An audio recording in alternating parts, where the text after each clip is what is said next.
He bit into his $300 steak, then froze. The waitress had slipped him a folded note under the plate, and the words inside could burn his billion-dollar empire to the ground. She knew his name, his secret, and the one lie that could destroy everything he'd built. In 6 years of hiding, no one had ever dared confront him, until now.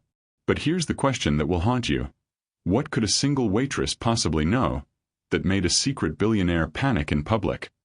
If you're enjoying this story, click subscribe, like this video, and comment what time it is that you're watching this video. Now let's take it to where it all begins. The air inside Oceana was cooler than the streets outside, where the August night pressed heavy against Manhattan like a damp wool blanket. Soft jazz drifted through the restaurant, the kind of carefully chosen playlist that suggested sophistication without demanding attention. Waiters in tailored uniforms glided across the polished floor like stage actors performing a choreography only they could hear. At table 7, near the tall window panes that overlooked Midtown's veins of neon light, sat Nicholas Ratcliffe. On paper, he was a quiet fixture of New York finance, a man whose holdings included restaurants, real estate, and technology. In reality, Nicholas was the kind of man journalists spent careers trying to profile but never quite pinned down. He'd built an empire out of invisibility. Money routed through shell corporations, properties registered to trusts, a face almost never photographed. He wasn't the loud kind of rich, not the type who demanded magnums of champagne or showed up in tabloids with models half his age. Nicholas believed the most dangerous thing a billionaire could do was be obvious.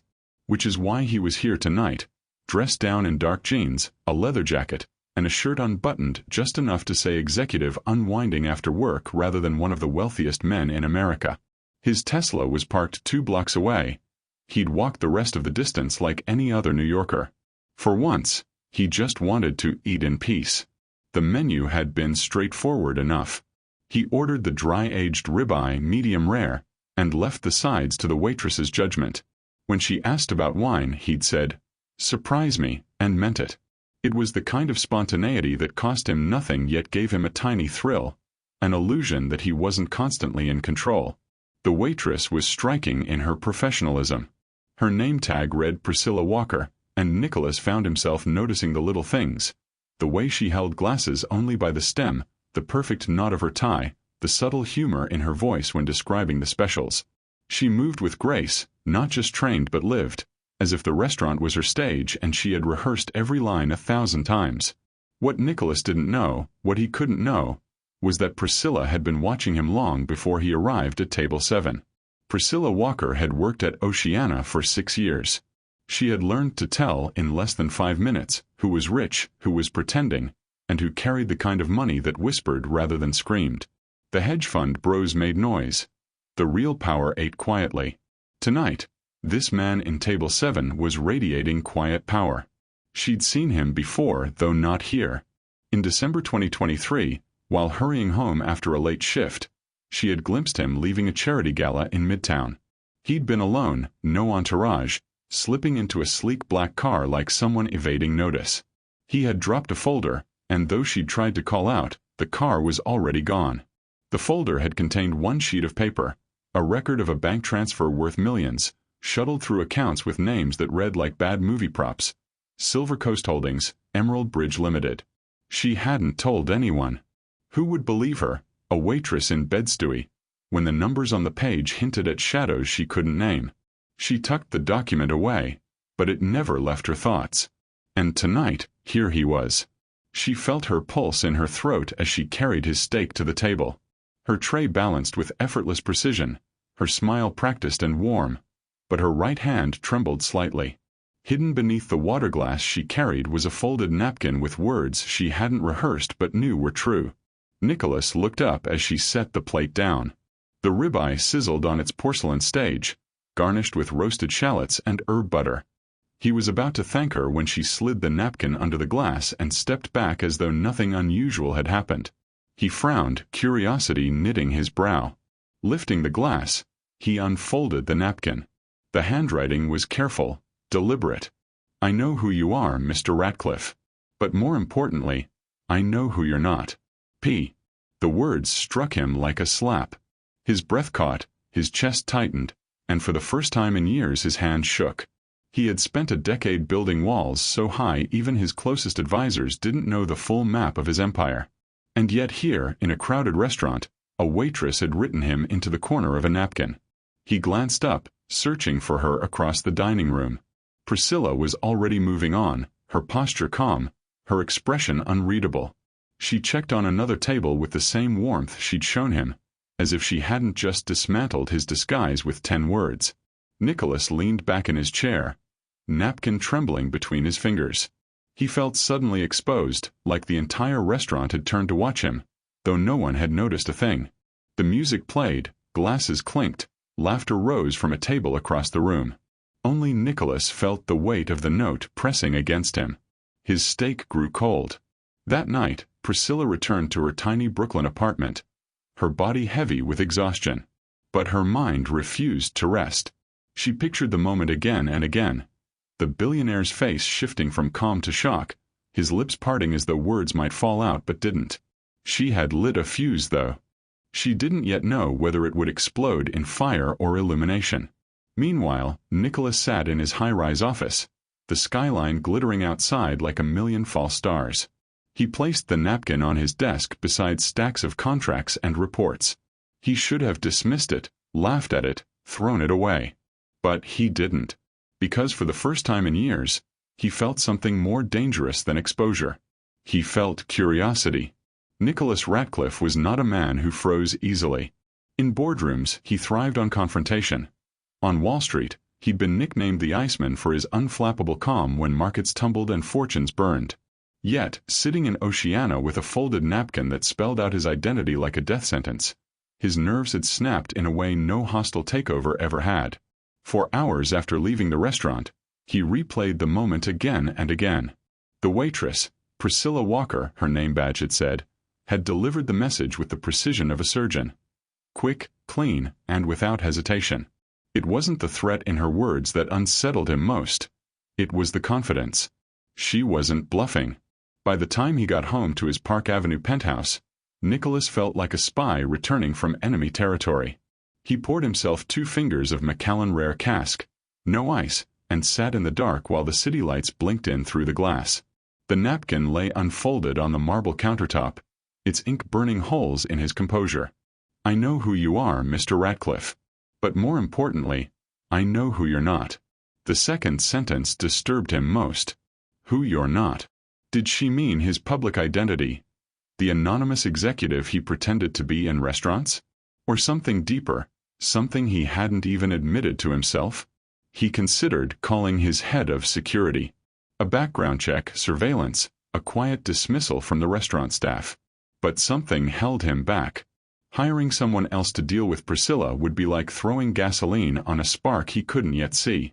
And besides, he realized with a kind of grim amusement, he didn't want to make her disappear. He wanted to know how she knew.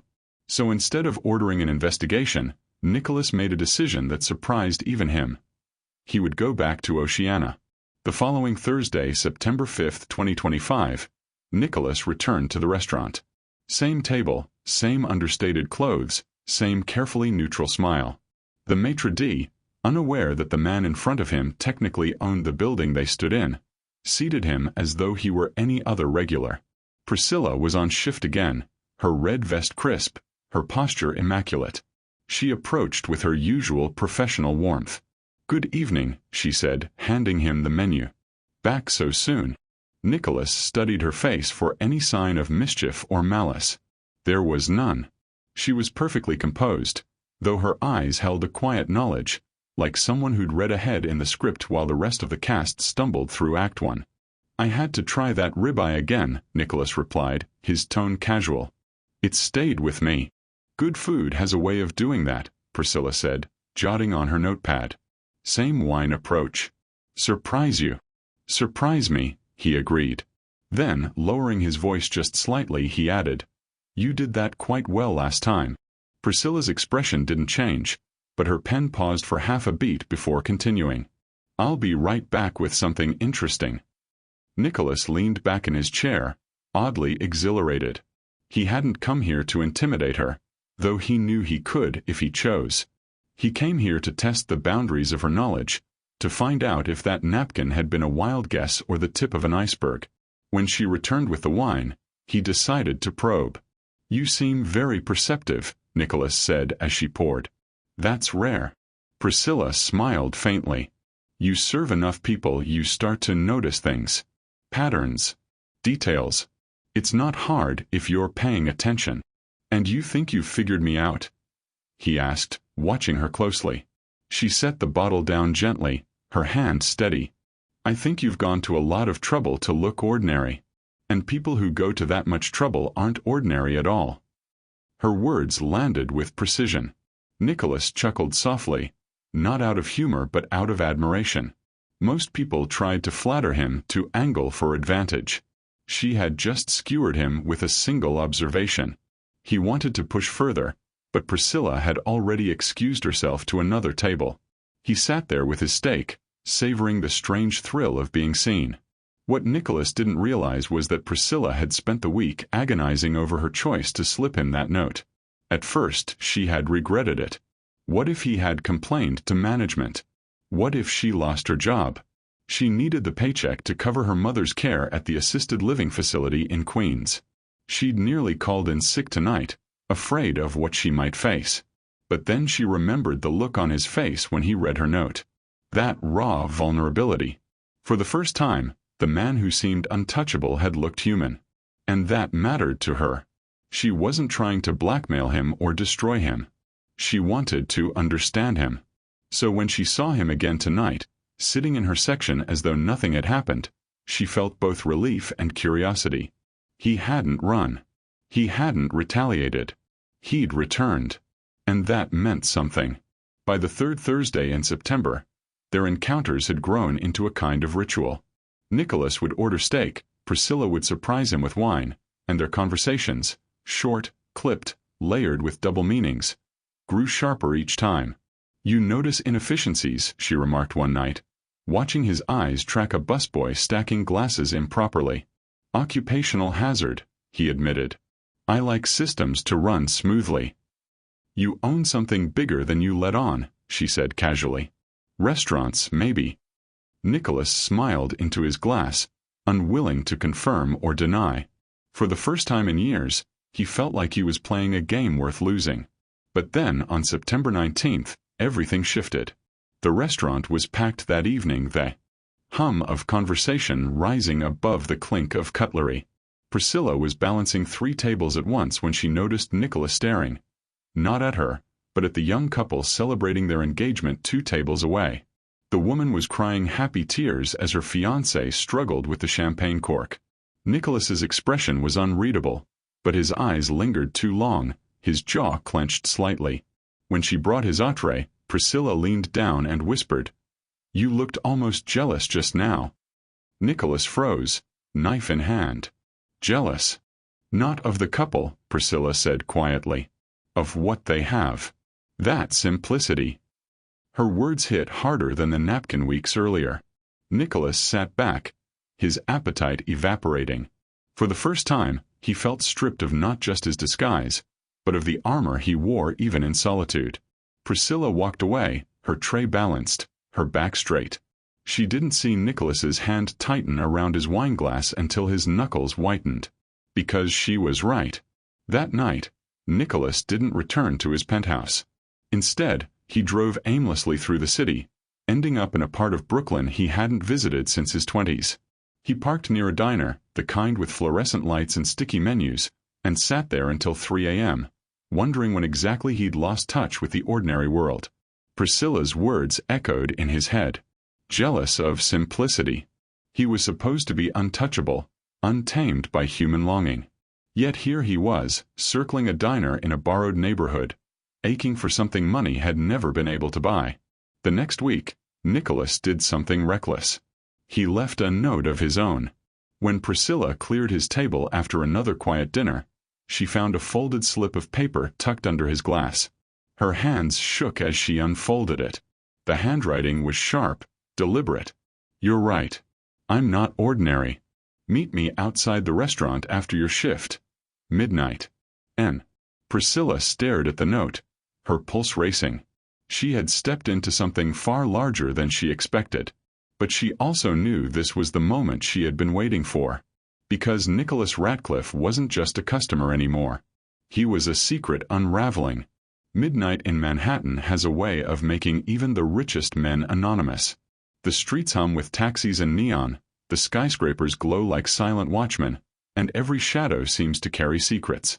For Nicholas Ratcliffe, standing outside Oceana in the cool September air, anonymity was both a shield and a prison. Tonight, he was ready to crack it open. Priscilla emerged from the side staff door 10 minutes past midnight, her red vest folded neatly over her arm, her hair pulled back in a bun that had survived a grueling shift. She looked tired but composed, the kind of woman who carried herself with dignity no matter the hour. "You stayed," Nicholas said, his voice low. "You asked," she replied, slipping her tote bag onto her shoulder. Her eyes flicked toward him, cautious but unflinching. "So what happens now?" Nicholas exhaled. For a man accustomed to orchestrating billion-dollar deals, he suddenly felt like a teenager asking someone to the prom. "Walk with me." They started down 49th Street, the city alive around them but strangely distant, as though the night itself had conspired to give them space. "I should probably start with the obvious," Nicholas said. "You were right about me." Priscilla smirked. "That narrows it down." "I own Oceana," he said flatly. "And a lot more. I keep it quiet. I don't use my name. My team handles the paperwork. But the truth is, I'm the reason you have a job here." Priscilla stopped walking. Under the streetlight, her expression was unreadable. "That's supposed to scare me? Or impress me?" "Neither," Nicholas said quickly. "I'm telling you because I don't want to play games. You saw through me. That hasn't happened in years." She studied him for a long moment. "So what do you want from me, Mr. Ratcliffe?" He hesitated. "Call me Nick." "All right, Nick," she said, her voice careful. "What do you want?" Nick shoved his hands into his jacket pockets. "I don't know yet. Maybe I just want to talk to someone who doesn't care how much I'm worth." Priscilla gave a soft laugh. "You think I don't care? You own the place I work at. My rent, my mother's care. That paycheck comes from you whether I like it or not. So yeah, I care." The honesty stung, but Nick appreciated it. He was used to being lied to, wrapped in sugar-coated praise. Her bluntness was refreshing. "Then why the note?" he asked. "If you're worried about your job, why risk calling me out?" Priscilla's gaze softened. "Because you looked lonely. And because I don't like lies. I've seen too many people pretend to be what they're not. Sometimes it's small lies, sometimes it's big ones. Either way, they eat people alive." Nick swallowed hard. The irony wasn't lost on him. A billionaire, exposed not by an investigative journalist or rival mogul, but by a waitress who simply paid attention. They kept walking until they reached Bryant Park. Empty benches and glowing lampposts gave the place an eerie calm. They sat down side by side, two strangers bound by a secret neither fully understood. Nick broke the silence. "Do you ever think about what you'd do if you didn't have to worry about money?" Priscilla laughed quietly. "Every day. I wanted to be a social worker. I still do, in some ways. But my mom got sick and the bills came and, well, here we are. The tips are good. The hours are long. And people like you walk through the door." Nick tilted his head toward her. "People like me?" "You hide in plain sight," Priscilla said. "But not very well." That cut deeper than she probably intended. Nick ran a hand over his face, suddenly exhausted. "I don't know how to be anyone else anymore," he admitted. "I started out wanting to build something good. Then the money came. Then the empire. And now I don't even remember the man I was before all this." Priscilla turned to look at him fully, her dark eyes unwavering. "Maybe that's why you keep coming back. Maybe part of you wants to remember." The words hung between them, heavier than the September air. For the first time, Nick allowed himself to feel the gravity of what was happening. This wasn't just about being discovered. This was about being understood. Over the next 2 weeks, Their midnight walks became a ritual. After her shift, Priscilla would meet Nick outside, and they'd drift through the city together. Sometimes they talked about trivial things. Favorite books, the worst customer she'd ever served, his disastrous attempt at cooking risotto in college. Other nights, the conversations cut deeper. One night Priscilla asked, "What's the loneliest part of being you?" Nick thought for a long time.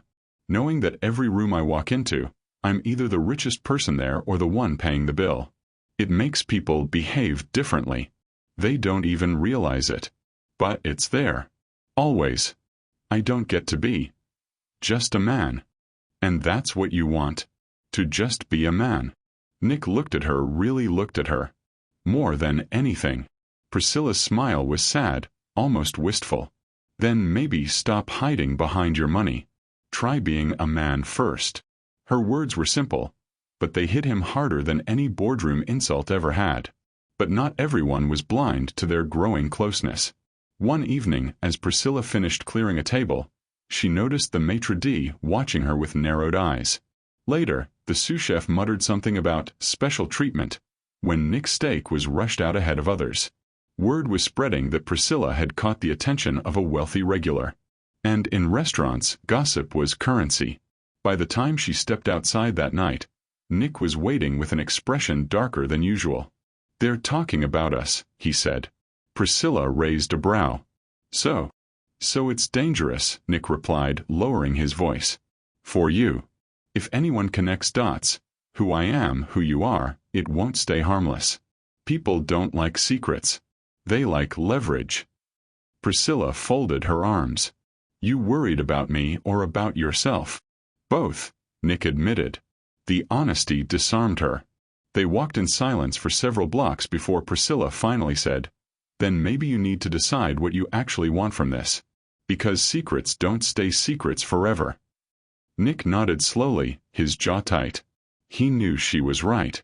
Every empire fell eventually. And sometimes all it took was a single crack.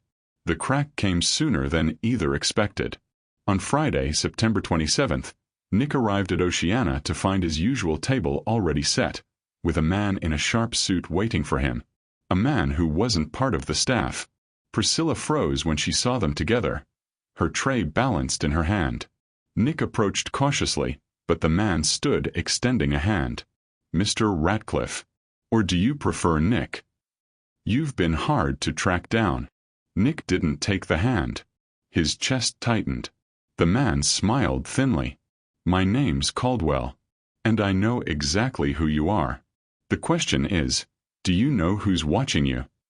Priscilla's heart thudded in her chest as she watched the exchange. She had started this by slipping him that note. But now it was spiraling into something far bigger. Because if Caldwell knew, then Nick's secret life wasn't just between the two of them anymore. It was about to become a weapon. The restaurant hummed with its usual Friday night chaos. Wine bottles popping, silverware clinking, the quiet murmur of conversations. But for Nicholas Ratcliffe, the room had narrowed to one man and one smile. Caldwell. That smile had the practiced precision of a man who collected secrets for a living. Too polite, too controlled, with just enough warmth to make the chill underneath sting sharper. Priscilla tried to keep moving, her tray of champagne flutes balanced carefully, but her eyes flicked back toward Nick. He hadn't sat down. He hadn't shaken Caldwell's hand. And the tension between them was thicker than the ribeye he'd been ordering for weeks. "Shall we talk in private?" Caldwell asked smoothly. His tone was calm, but his eyes never left Nick's. Nick forced a thin smile. "I don't recall scheduling a meeting." "Of course not," Caldwell said, still smiling. "That's the point." Nick's jaw tightened. He was calculating every possibility, every exit. The restaurant was his turf, technically, but not his battlefield. Caldwell had chosen the ground carefully. Public enough to keep Nick restrained, intimate enough to make every word feel like a blade. Finally, Nick nodded toward the bar area. 5 minutes. Caldwell followed, his gait unhurried, as if he knew Nick wouldn't run. From across the room, Priscilla's instinct screamed. She excused herself from her section, muttering something about the sommelier needing help, and drifted closer. She wasn't eavesdropping, At least that's what she told herself. She was protecting her curiosity. At the bar, Caldwell leaned in, voice low but pointed. "You've done an excellent job hiding, Ratcliffe. Shell corporations, cut-out executives, a web so tangled even the IRS can't trace half of it. But nothing stays buried forever." Nick sipped the glass of water the bartender had set down for him. Calm. Always calm. "And what exactly do you think you found?" Caldwell chuckled. "That's the wrong question. The right question is, what will you pay to keep it quiet?" There it was. Not curiosity. Not justice. Extortion. Nick set down his glass. "I don't respond well to blackmail." Caldwell's smile sharpened. "That's unfortunate. Because I wasn't asking. I was giving you a courtesy." He reached into his breast pocket and slid a slim envelope across the bar. "Inside, you'll find proof of what I know. Offshore accounts. Tax strategies. Nothing illegal yet. But you and I both understand perception matters more than reality. If I release this, the narrative writes itself. Billionaire fraud hiding behind a waitress's apron strings." Nick froze. The mention of Priscilla was surgical, precise. Caldwell hadn't just come for him. He'd done his homework. "Leave her out of this," Nick said, his voice low but lethal. Caldwell tilted his head. "Then cooperate. It's that simple." From behind the bar's pillar, Priscilla's breath caught. Her name had slipped into a conversation she was never meant to hear, and the weight of it pressed down hard. Nick forced himself to stand. "You've made your point." Caldwell leaned back, satisfied. "Good. We'll be in touch." As Nick walked away, he didn't glance at Priscilla, but she saw it, the flicker in his eyes. Fear not for himself but for her. At 1 a.m., outside Oceana, Nick found Priscilla waiting. Her arms were crossed, her tote bag clutched like a shield. "You're going to tell me what that was," she said.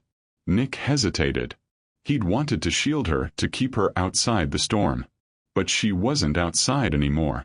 Caldwell had dragged her in. "His name's Caldwell," Nick said finally. "He's not the first to come sniffing around, but he's the first to use you." Priscilla frowned. "Use me how?" Nick exhaled, running a hand through his hair. "To pressure me.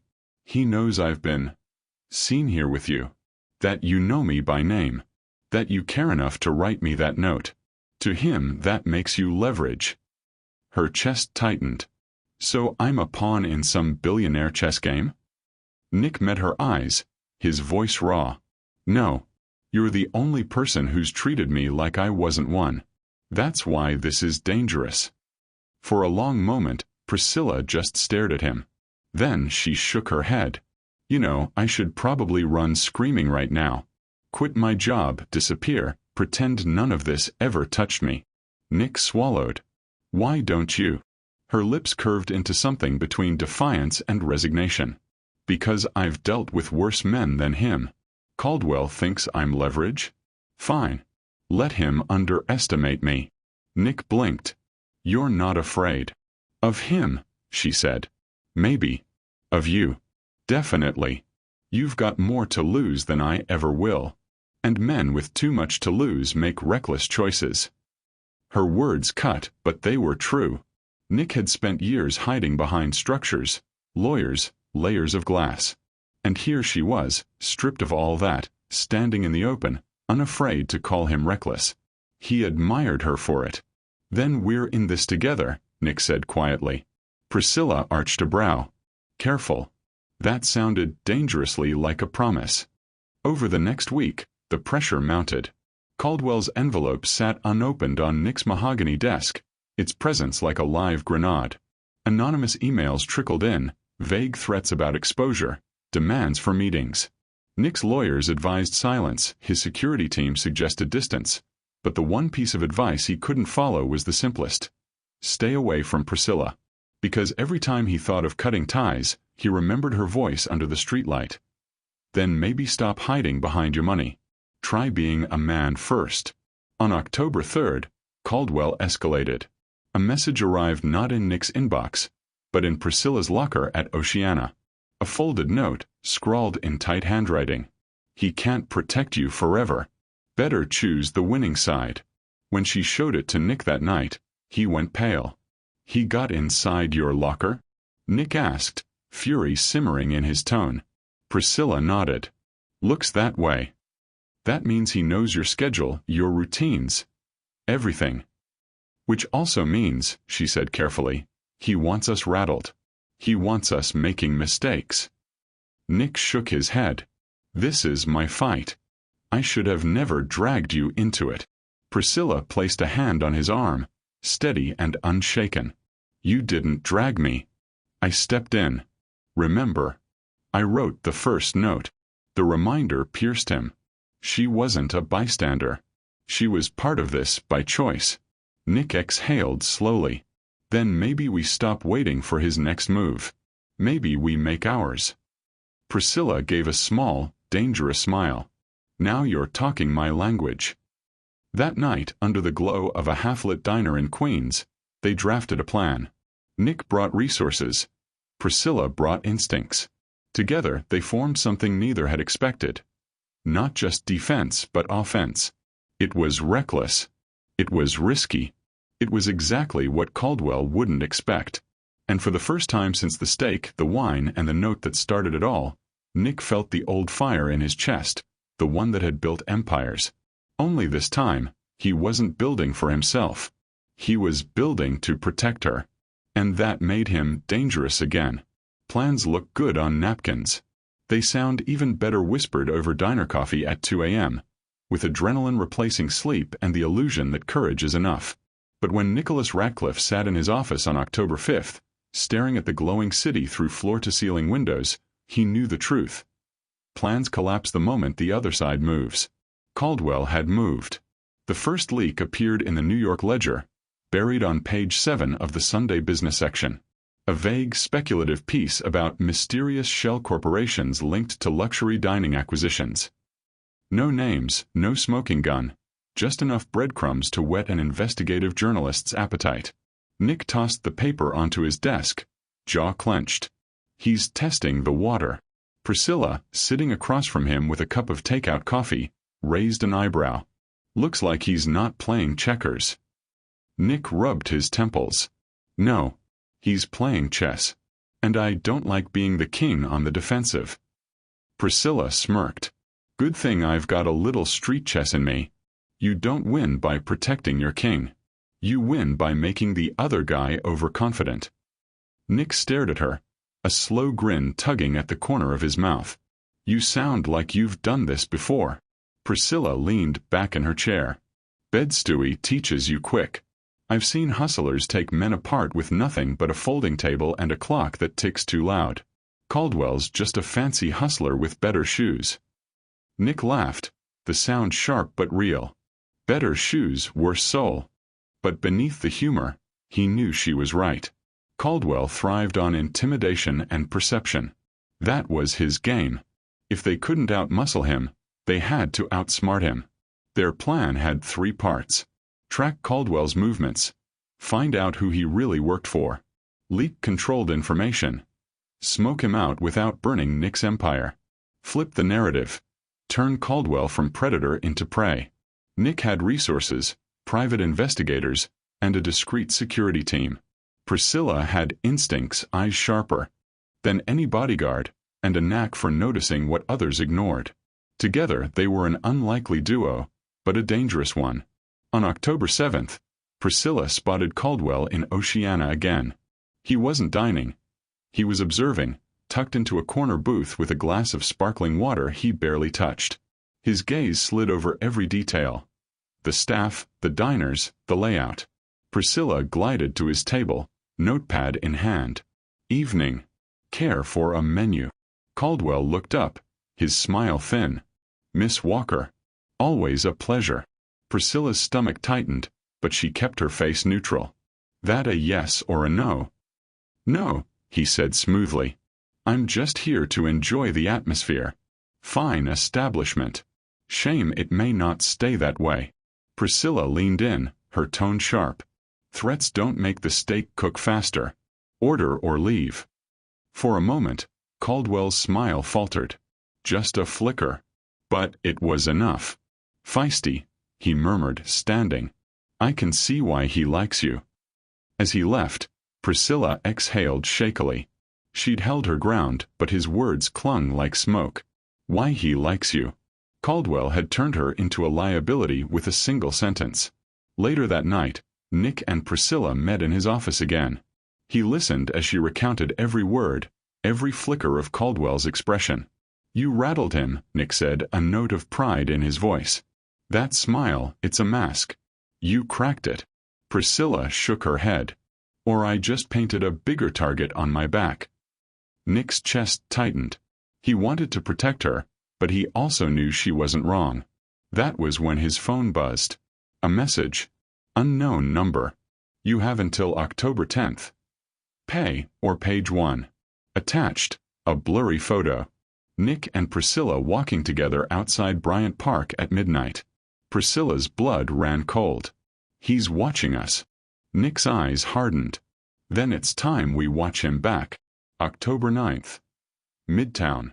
Nick's private investigators tracked Caldwell to a brownstone office near Union Square. He wasn't freelancing. He was working for a consultancy firm that specialized in, ironically enough, risk management.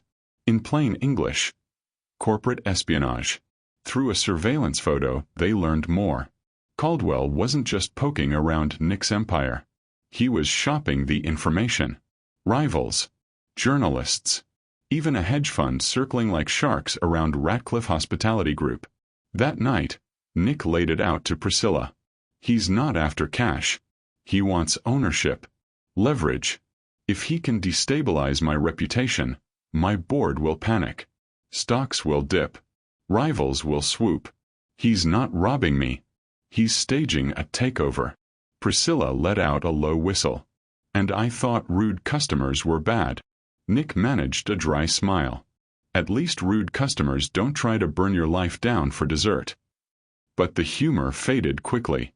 They had less than 24 hours to flip the script. October 10th came with rain. Sheets of it. Hammering Manhattan like the city itself wanted to wash away the filth. At 7 p.m., Caldwell called. Time's up, Ratcliffe. Meet me. Bring what I asked. Or tomorrow morning, your name is ink. Nick didn't answer right away. He glanced at Priscilla, who nodded, steady as stone. Finally, Nick spoke. Fine. Tell me where. The location, a private club in Soho. Discreet, expensive, the kind of place where secrets traded better than whiskey. Nick arrived just before 9. Caldwell was waiting, glass of scotch in hand, his smile smug. You came. Good. Let's talk numbers. But Nick didn't sit. He dropped a manila folder on the table. Inside, photographs. Caldwell entering rival offices. Meeting with journalists. Bank records linking his consultancy to Nick's competitors. Caldwell's face drained. Here's how this works, Nick said coldly. You push me, I push back harder. You go public, I go nuclear. You think you're holding a match, Caldwell? I'm holding the gasoline. For the first time, Caldwell's mask cracked. Just for a second. But then he smiled again. Impressive. But dangerous. You're forgetting one thing. Public perception loves a scandal. And you've already got a waitress in the middle of yours. He slid a photo across the table. Priscilla, walking into Nick's office. Headline mock-up, The Billionaire and the Waitress. Secrets behind the stake. Nick's blood ran cold. You won't destroy me without destroying her, Caldwell said softly. Your move. Outside the club, the rain fell harder. Priscilla waited in the back of Nick's car, staring at her reflection in the window.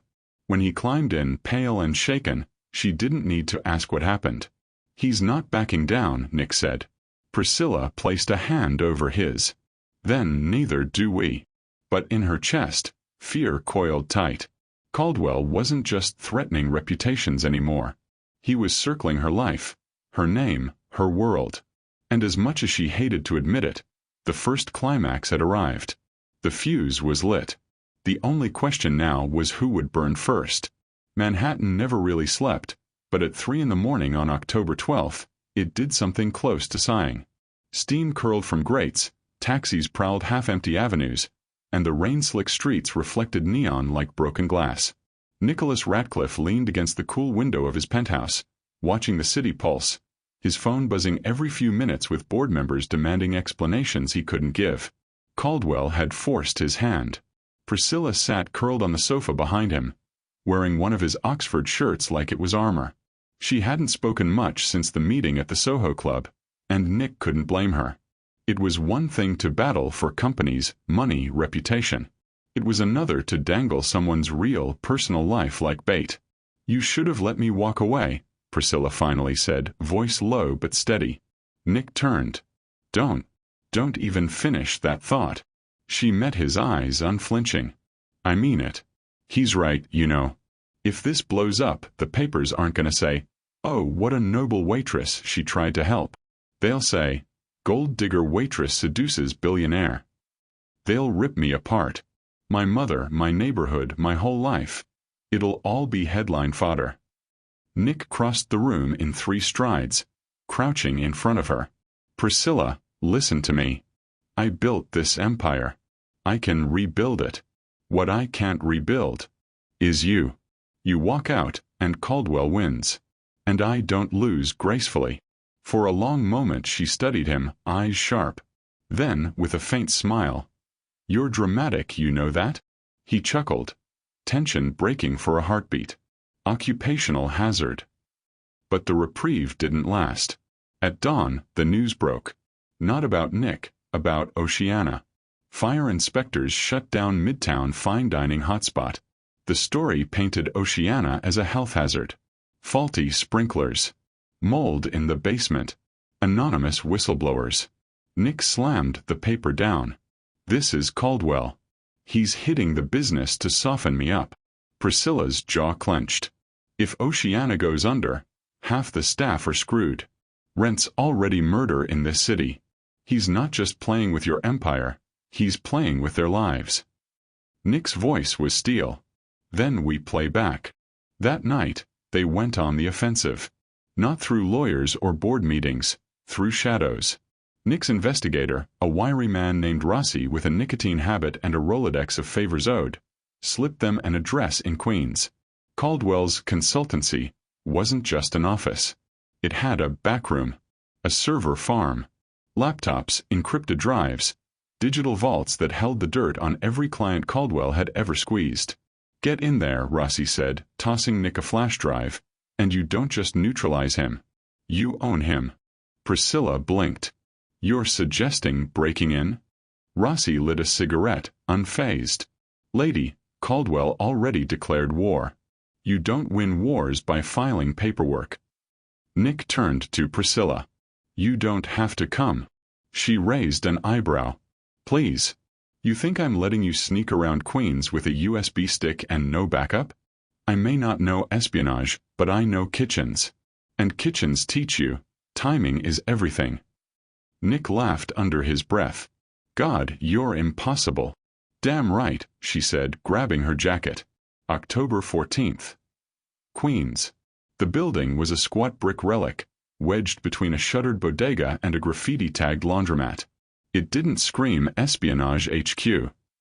Which, of course, made it perfect. Nick picked the lock. Stanford had given him code, but desperation had given him other skills over the years. Inside, the air buzzed faintly with electricity. Racks of servers hummed, casting the room in an eerie blue glow. Priscilla whispered, "This feels like we just walked into a bad Netflix special." "Let's hope we make it to the credits," Nick murmured, sliding the USB into a port. Files blinked across the screen. Caldwell's empire unfolded in a grotesque mosaic. Payouts, blackmail lists, compromat on politicians, journalists, CEOs. He wasn't just hustling Nick.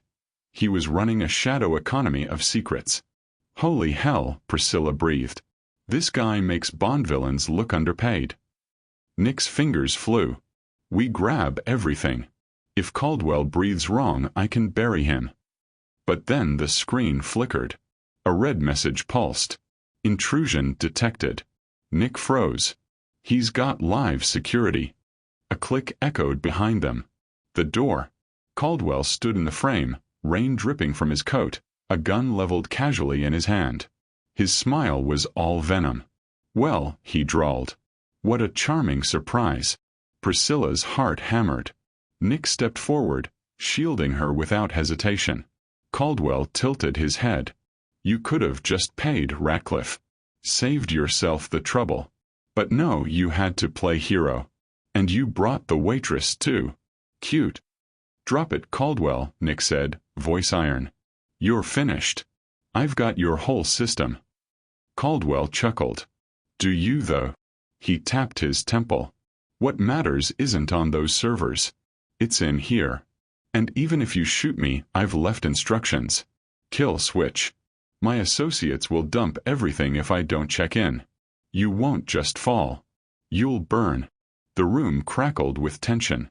Then, from somewhere deep inside her, Priscilla found her voice. "You talk too much." Before Caldwell could react, she hurled a metal stapler from the desk. It clipped his wrist. The gun clattered to the floor. Nick lunged, slamming Caldwell against the server racks. Sparks flew as metal met circuitry. Caldwell snarled, grappling, but Nick's fury was volcanic. For years he'd hidden behind lawyers, accountants, stock tickers. Now it was fists, sweat, raw survival. Priscilla dove for the gun, her hands shaking. She didn't want to use it, but she kept it trained on Caldwell, voice trembling but strong. "Try me. I've dealt with drunk Wall Street guys at midnight. You're just louder." For the first time, Caldwell's eyes flickered with real fear. Nick pinned him, breath ragged. "It's over." But Caldwell smiled, bloody lip curling. "No, Ratcliffe. This is just the beginning. You think you've saved her? All you've done is put her in the story. And stories spread." Sirens wailed in the distance. Someone had tripped an alarm.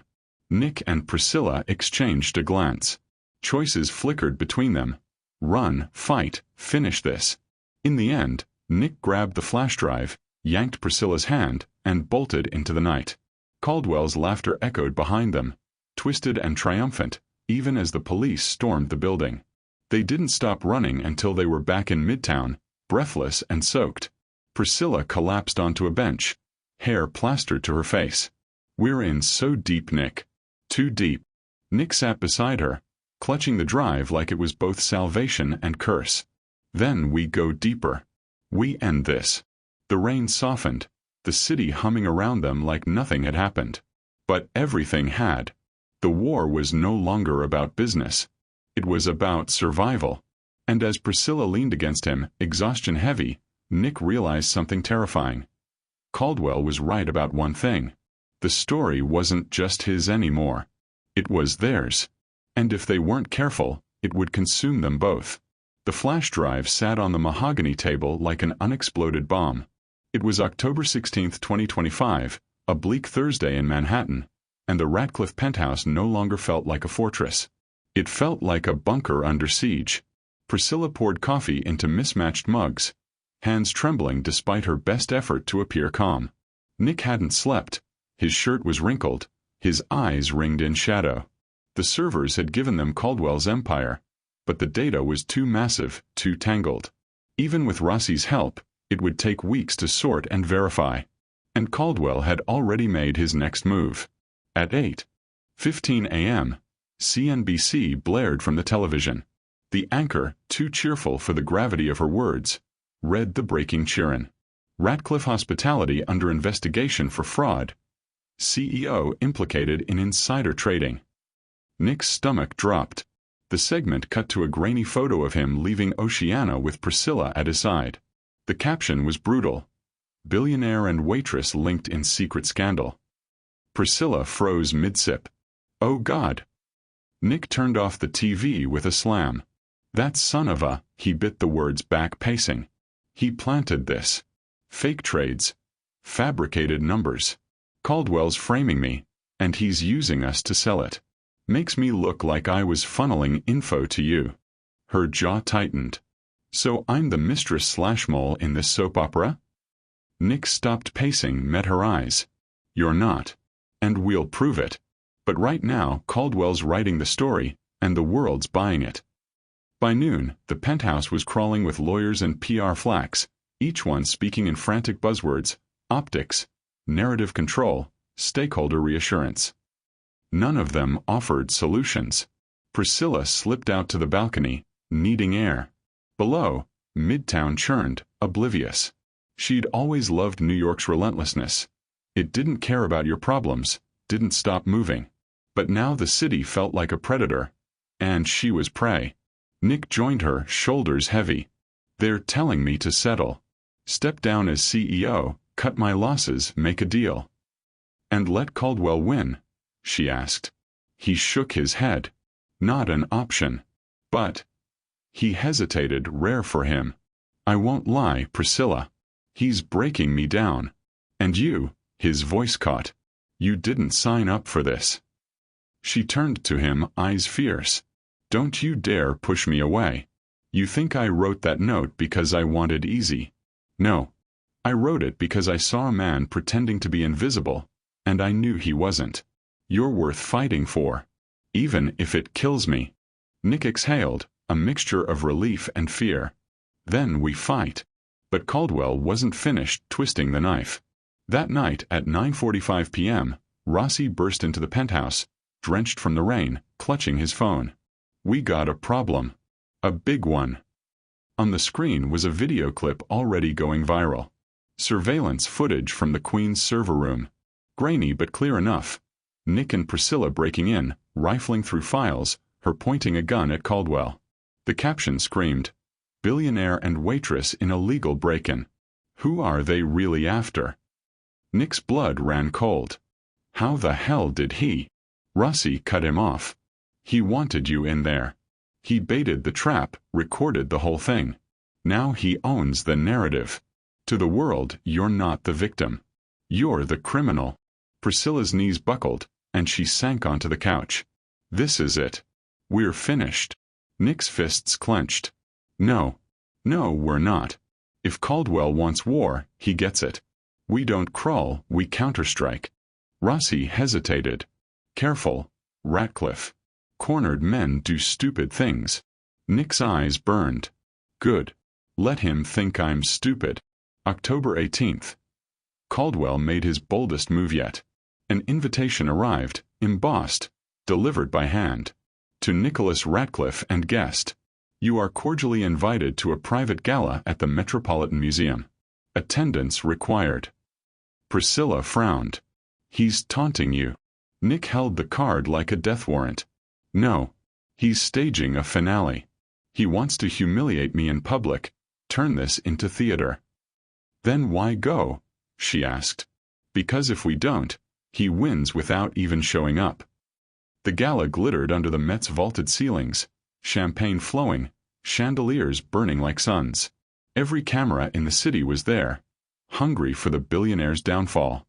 Caldwell stood at the center, sharp suit gleaming, a puppet master soaking in the spotlight. Nick and Priscilla entered hand in hand, heads high, even as whispers hissed around them. Caldwell approached, smile oily. "Nicholas. And Miss Walker. You clean up beautifully, for burglars." Nick's voice was low, dangerous. "Enjoy your night, Caldwell. It's the last one you'll have like this." Caldwell leaned closer, so only they could hear. "Oh, Nicholas." Still clinging to hope. "By morning you'll be ruined, she'll be a punchline, and I'll own the ashes." Priscilla's nails dug into Nick's palm, grounding him. But as Caldwell turned away, a thought crystallized in Nick's mind. The flash drive. The servers. They weren't just evidence. They were leverage. If he could flip the script, use Caldwell's own corruption against him, the tide could still turn. And yet doubt gnawed. Caldwell was always a step ahead, always ready with a counter-move. That night, as the gala swirled and the cameras fed on every glance, Nick and Priscilla stood at the edge of the abyss. One wrong move, and everything they were fighting for would vanish. And then, at the stroke of midnight, Caldwell raised a glass and declared to the crowd, "Ladies and gentlemen, allow me to introduce the biggest fraud in New York." Spotlights blazed on Nick. Gasps rippled through the hall. Priscilla's hand tightened in his. The second climax had begun. The Met's Grand Hall vibrated with whispers. Caldwell's toast still hung in the air, venom disguised as champagne bubbles. Nick stood frozen under the spotlights, every lens and microphone in the room aimed squarely at him. For the first time in years, Nicholas Ratcliffe knew what it felt like to be prey. But then he caught Priscilla's gaze. She wasn't afraid. Not anymore. Her eyes burned with the same fire she'd had that night at Oceana, when she'd slid the note under his plate. She believed in him. Even when the world was buying Caldwell's lies, she still believed. And that was enough. Nick lifted his glass, his voice calm but amplified by the mic Caldwell had so generously arranged. "Thank you, Richard, for that colorful introduction. Fraud, was it? A bold claim. Especially from a man who's built his career on selling other people's secrets." The crowd tittered, half shocked, half thrilled. Caldwell's smile faltered, just slightly. Nick reached into his jacket pocket. Cameras flashed wildly, expecting a confession, maybe even handcuffs. Instead, he pulled out a slim tablet. The screen lit up, feeding directly into the massive projection behind the stage. "Ladies and gentlemen," Nick continued, steady as stone, "if I am to be judged tonight, let it be with the full truth on display. Truth not just about me, but about him." The tablet streamed files directly from the flash drive. Caldwell's server archives bloomed across the projection wall. Payouts, extortions, secret recordings. Names the crowd knew. Politicians, CEOs, celebrities, flashed in neon betrayal. Gasps rippled. Wine glasses stilled midair. Priscilla whispered under her breath. "Timing, Nicholas. Perfect timing." Caldwell surged forward, face red, voice booming. "This is slander. Fabricated nonsense." Nick didn't flinch. "Really? Then perhaps you'd like to explain why your voice is on this recording." The speakers crackled, and then Caldwell's own voice filled the hall. "Ratcliffe will pay. Or I'll destroy him, the girl, the restaurant. I don't care who burns as long as I win."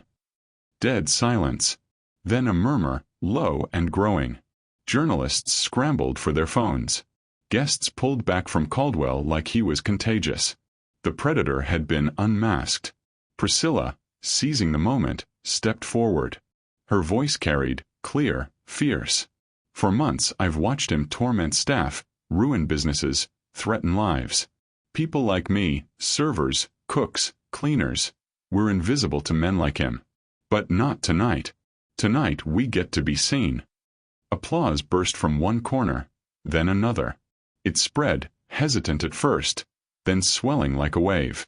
Caldwell's mask cracked. His bravado shriveled into rage. He lunged at Nick, spittle flying, but security intercepted him. Cameras caught every angle. The once untouchable mogul thrashing in handcuffs while Nick and Priscilla stood tall beneath the lights. By dawn, the story had flipped. Headlines screamed. Billionaire whistleblower exposes blackmail kingpin at Met Gala. Waitress turned hero. Priscilla Walker helps topple Caldwell empire. Secrets, stake, and scandal. How Nicholas Ratcliffe outsmarted a predator. Nick's lawyers called non-stop, elated and horrified in equal measure. Caldwell's network was collapsing. Lawsuits blooming like weeds. For once, the chaos favored Nick. But in the quiet of his apartment, none of that mattered. What mattered was Priscilla, curled against him on the sofa, exhaustion finally loosening her shoulders. "You realize," she murmured, "I just tanked any chance of living a normal life again. I'll be the hero waitress until I'm 80. Nick kissed the top of her head. "Then we redefine normal." She snorted softly. "That's billionaire talk." "Maybe," he said. "But it's also survival talk. We survived him, Priscilla. Together." Her eyes closed, but a smile lingered. "Then maybe we can survive anything." Yet even as dawn lightened the skyline, Nick knew Caldwell wasn't finished. Men like him didn't vanish quietly. His empire might be gone, but the man was still dangerous. And if there was one thing Nicholas Ratcliffe had learned, it was this. The story wasn't over until the final page was written. The courtroom was hushed, every bench packed, every reporter's pen hovering like a vulture. It was November 3, 2025, a crisp Tuesday that felt more like Judgment Day. Caldwell sat at the defendant's table, his once pristine suit rumpled, his smirk brittle but unbroken. Nicholas Ratcliffe sat opposite, not as a defendant, not anymore, but as a witness. When the judge called his name, Nick rose, spine straight, every eye in the room fixed on him. For years, his life had been measured in numbers.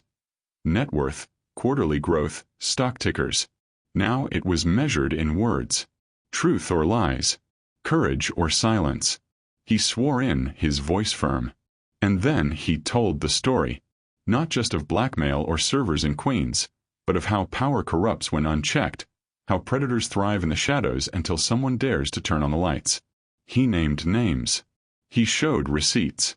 He played the recordings. By the time he stepped down, the courtroom no longer looked at Caldwell with awe or fear. They looked at him like what he was. Small, exposed, pathetic. But the real climax came when the prosecution called their final witness. Priscilla Walker. She walked to the stand in a navy dress, simple but commanding, her head high. For 6 years, she'd served food and wine to the rich and powerful, invisible but observant. Tonight, invisibility ended. Ms. Walker, the prosecutor began, you've been called the hero waitress in the press. Do you see yourself that way? Priscilla smiled faintly, shaking her head. No. I'm just someone who got tired of watching men like him, she gestured toward Caldwell.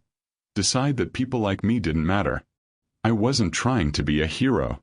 I was trying to protect my mother, my coworkers, and yes, Nicholas. But if telling the truth makes me a hero, then I guess there are a lot of waitresses, dishwashers, and janitors out there who deserve that title too. The room was silent. Even the judge seemed moved. Caldwell, finally cracking, spat from his table. You think this saves you? You think the world suddenly cares about a waitress? Priscilla didn't even look at him. No. But they care about you going down. The jury returned the verdict in record time. Guilty on all counts. Extortion. Racketeering. Wire fraud. The gavel fell, and the sound was thunder. Caldwell's empire was ash. His smirk died at last. Outside, cameras swarmed, flashes exploding like fireworks. Nick slipped his arm around Priscilla, shielding her from the crush. For once, he didn't feel like the story's subject. He felt like a man, holding the woman who had given him back his life. Where do we go from here? She asked, her voice almost lost in the chaos. Nick grinned. Anywhere but here. 2 weeks later, Oceana reopened. The staff returned, spirits buoyed, and this time there were no shadow owners, no secret tyrants lurking behind contracts. Nick made sure of it.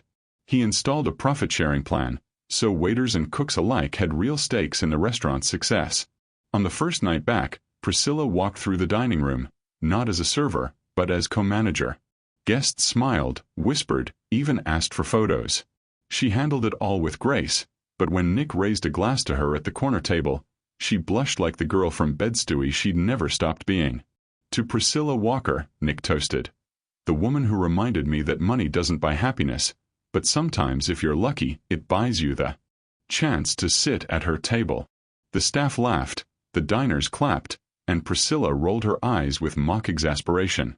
You're ridiculous, she said, but her smile betrayed her pride. That night, as they walked home along Fifth Avenue, hand in hand, Priscilla stopped suddenly. You know, she said softly, when I slipped you that note, I thought I was lighting a fuse that might blow up my life. And it did. Just not the way I expected. Nick brushed a strand of hair from her face. If I'd known what that note would lead to, I'd have ordered steak a lot sooner. She laughed, leaning into him. The city glowed around them. Neon and headlights, noise and music, chaos and beauty. And for once, it didn't feel like a battlefield. It felt like home. Caldwell's name faded from the headlines within months, replaced by the next scandal, the next downfall. But the story of the billionaire and the waitress lingered. Not because it was salacious, but because it was true. Sometimes the most dangerous person in the room isn't the one with the most money. Sometimes, it's the one with the courage to write a note. And sometimes, if the world is paying attention, that note changes everything.